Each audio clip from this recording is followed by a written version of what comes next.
I was 18 years old when I got married. I belonged to a very conservative family, a Baloch family, where good daughters never say no to their parents. My father wanted me to get married, and all I said was, if that makes you happy, I'll say yes. And of course, it was never a happy marriage. Just about after 2 years of getting married, about 9 years ago, I met a car accident.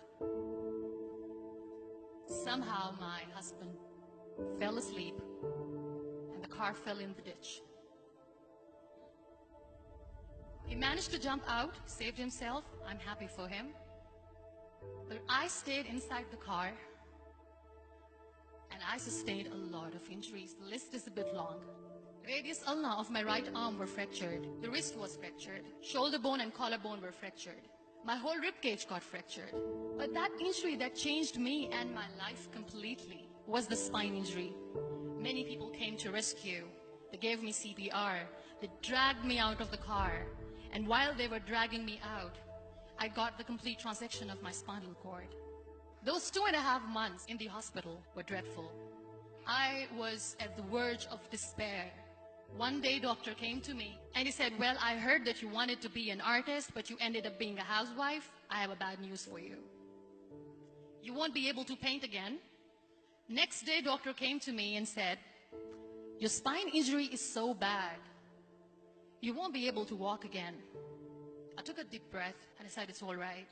Next day, doctor came to me and said, because of your spine injury and the fixation that you have in your back, you won't be able to give birth to a child again. That day, I was devastated.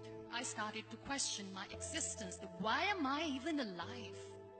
So what kept me going was, one day I asked my brothers, I know I have a deformed hand, but I'm tired of looking at these white walls in the hospital and wearing these white scrubs. Bring me some colors, bring me some small canvas. I want to paint. So the very first painting I made was on my deathbed, where I painted for the very first time. What an amazing therapy it was. Without uttering a single word, I could paint my heart out. I could share my story.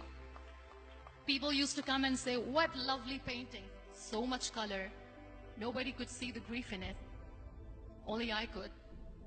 And that day I decided that I'm going to live life for myself. I am not going to be that perfect person for someone. I am just going to take this moment and I will make it perfect for myself. That I'm going to fight my fears. So I wrote down one by one all those fears. And I decided that I'm going to overcome these fears one at a time. You know what was my biggest fear? Divorce. But the day I decided that this is nothing but my fear, I liberated myself by setting him free. And I made myself emotionally so strong that the day I got the news that he's getting married, I sent him a text that I'm so happy for you and I wish you all the best. And he knows that I pray for him today. Number 2 was, I won't be able to be a mother again. And that was quite devastating for me. But then I realized there are so many children in the world, all they want is acceptance. So there is no point of crying, just go and adopt one. And that's what I did.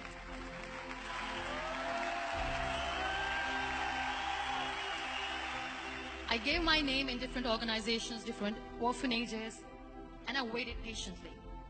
2 years later, I got this call from a very small city in Pakistan. I got a call and they said, are you Muniba Mazari? There is a baby boy and would you like to adopt?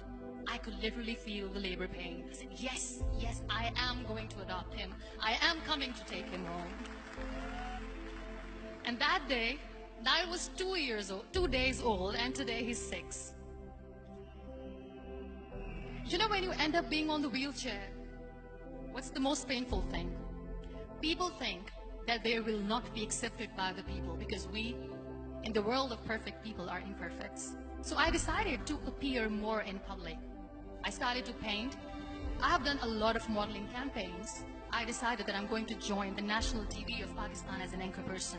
I became the National Goodwill Ambassador for UN Women Pakistan, and now I speak for the rights of women, children. I was featured in BBC 100 Women for 2015. I'm one of the Forbes 30 under 30 for 2016. So when you accept yourself the way you are, the world recognizes you. It all starts from within. We have this amazing fantasy about life. This is how things should work. This is my plan. It should go as per my plan. If that doesn't happen, we give up. I never wanted to be on the wheelchair. Never thought of being on the wheelchair.